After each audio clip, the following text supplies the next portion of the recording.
আসসালামু আলাইকুম প্রিয় শ্রোতা বন্ধুরা, রমজান মাসের গুরুত্বপূর্ণ 10টি আমল আজ আপনাদের সামনে তুলে ধরব। রমজান ইবাদত বন্দেগী ও আমলের মাস। আল্লাহ তাআলার পক্ষ থেকে পবিত্র এই মাস মানব জাতির জন্য সবিশেষ নিয়ামত। এই মাসে মুসলিম উম্মাহ অন্য মাসের তুলনায় বহুগুণে বেশি আমল করে থাকে। এই মাসেই বছরের শ্রেষ্ঠ রাত রয়েছে, ফলে এই মাসে গুরুত্ব কত বেশি বলার অপেক্ষা রাখে না। পবিত্র কোরআনুল কারিমে আল্লাহ তাআলা বলেন, রমজান মাস যার মতো কোরআন নাজিল করা হয়েছে, লোকদের পথ প্রদর্শক এবং হিদায়াতের সুস্পষ্ট বর্ণনারূপে, এই সত্য মিথ্যার পার্থক্যকারী রূপে। সূরা আল বাকারা আয়াত 185।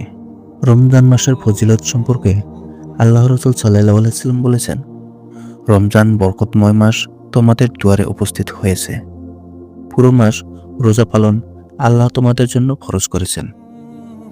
এই মাসে জান্নাতের দরজা উন্মুক্ত করে দেওয়া হয়, বন্ধ করে দেওয়া হয় জাহান্নামের দরজাগুলো। দুষ্ট শয়তানদের এই মাসে শৃঙ্খলবদ্ধ করে দেওয়া হয়। এই মাসে আল্লাহর কৃতক একটি রাত প্রদত্ত হয়েছে, যা হাজার মাস থেকে উত্তম। যে এই কল্যাণ থেকে বঞ্চিত হলো, সে মহা কল্যাণ থেকে বঞ্চিত হলো।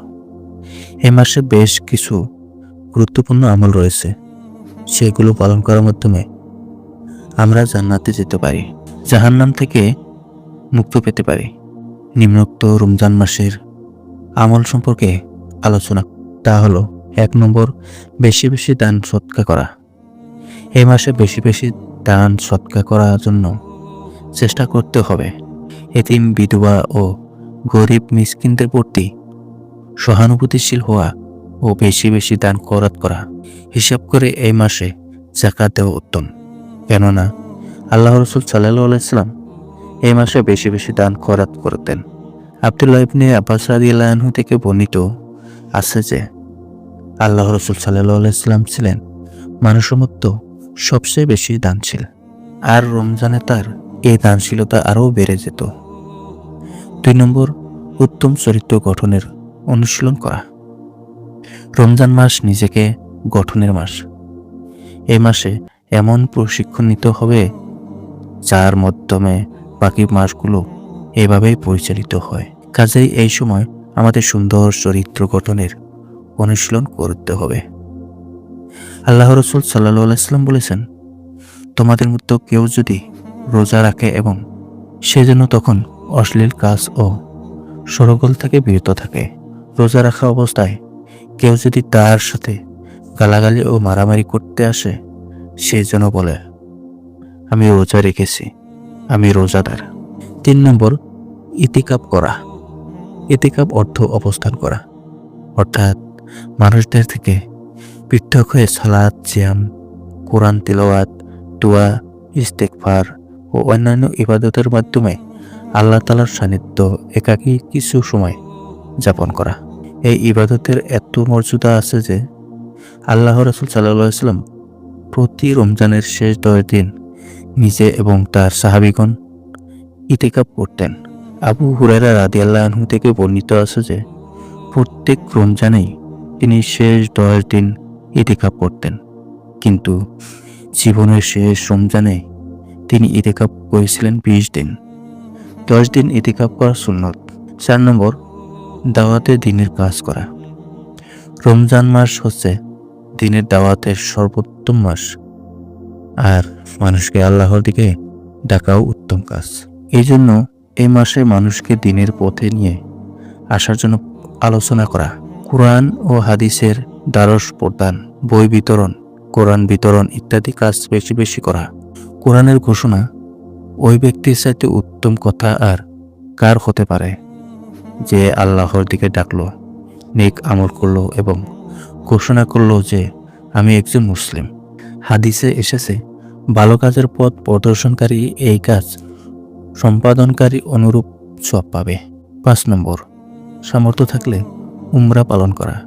এই মাসে একটি উমরা করলে একটি হজ আদায়ের সমান সওয়াব হয়।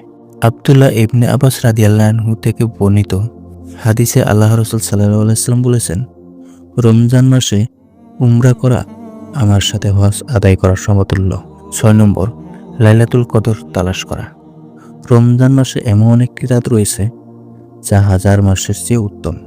আল কোরআনের ঘোষণায় কদরের রাত হাজার মাসের চেয়ে উত্তম। হাদিসে রাসূল সাল্লাল্লাহু আলাইহি ওয়াসাল্লাম বলেছেন, যে ব্যক্তি ঈমান ও সওয়াব পাওয়ার আশায় ইবাদত করবে তার পূর্বের সব গুনাহ মাফ করে দেওয়া হবে। সুবহানাল্লাহ। এই রাত লাভ করতে সক্ষম হওয়া বিরাট সৌভাগ্যের বিষয়।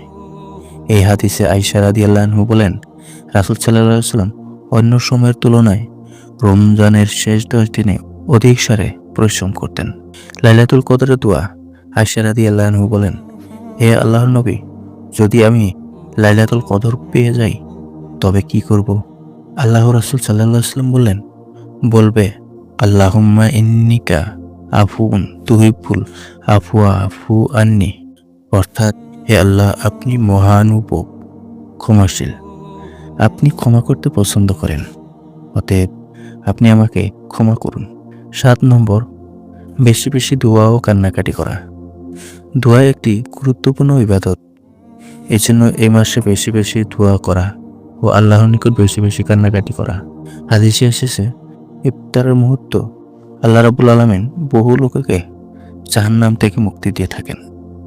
মুক্তির এই প্রক্রিয়াটি রমজানের প্রতি রাতেই চলতে থাকে। অন্য হাদিসে এসেছে, রমজানের প্রতি দিবসে ও রাতে আল্লাহ তাআলা অনেককে মুক্ত করে দেন। প্রতি রাতে ও দিবসে প্রতি মুসলিমদের দোয়া কবুল করা হয়। 8 নম্বর, ইফতার করা। সময় হওয়ার সাথে সাথে ইফতার করা বিরাট ফজিলতপূর্ণ আমল। কোনো বিলম্ব না করা, কেননা হাদিসে এসেছে, যে ব্যক্তি সিয়াম পালন করবে সে যেন খেজুর দিয়ে ইফতার করে, খেজুর না পেলে পানি দিয়ে ইফতার করবে, কেননা পানি হলো অধিক পবিত্র। নবী করিম সাল্লাল্লাহু আলাইহি ওয়াসাল্লাম যখন ইফতার করতেন তখন বলতেন, পিপাসা নিবারিত হলো, শিরা উপশিরা সিক্ত হলো এবং আল্লাহর ইচ্ছায় পুরস্কারও নির্ধারিত হলো। অপর বর্ণনায় এসেছে, হে আল্লাহ, তোমার জন্য রোজা রেখেছি আর তোমার রিজিকের দ্বারা ইফতার করেছি। আমাদের উচিত সহিহ হাদিসের উপর আমল করা। 9 নম্বর, ইফতার করানো। অন্যকে ইফতার করানো একটি বিরাট সওয়াবের কাজ।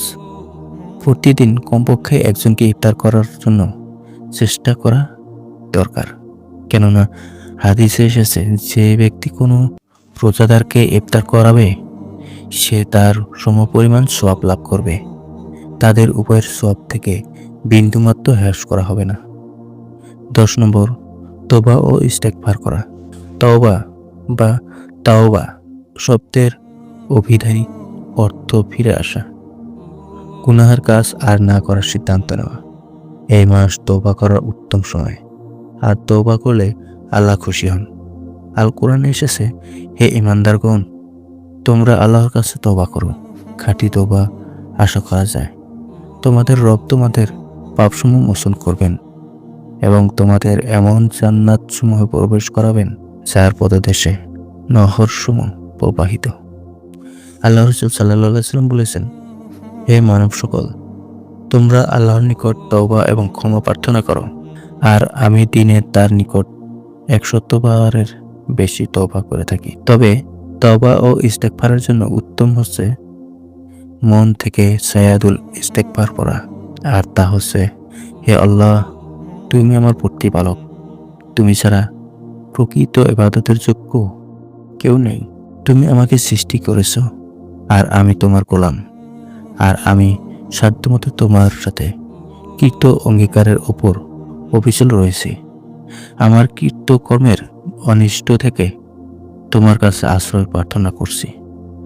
আমাকে যত নিয়ামত দিয়েছ সেগুলোর স্বীকৃতি প্রদান করছি, যত অপরাধ করছি সেগুলো স্বীকার করছি। অতএব তুমি আমাকে ক্ষমা করে দাও, কারণ তুমি ছাড়া ক্ষমা করার কেউ নেই। প্রিয় দর্শক, যে কেউ দৃঢ় বিশ্বাসের সাথে দিনের বেলা এই দোয়াটি সাইদুল ইস্তেগফার পাঠ করবে, ওই দিন সন্ধ্যা হওয়ার আগে মৃত্যুবরণ করলে সে জান্নাতবাসী হবে। এবং যে কেউ ইয়াকিনের সাথে রাত্রিতে পাঠ করবে, ওই রাত্রিতে মৃত্যুবরণ করলে সে জান্নাতবাসী হবে। সুবহানাল্লাহ।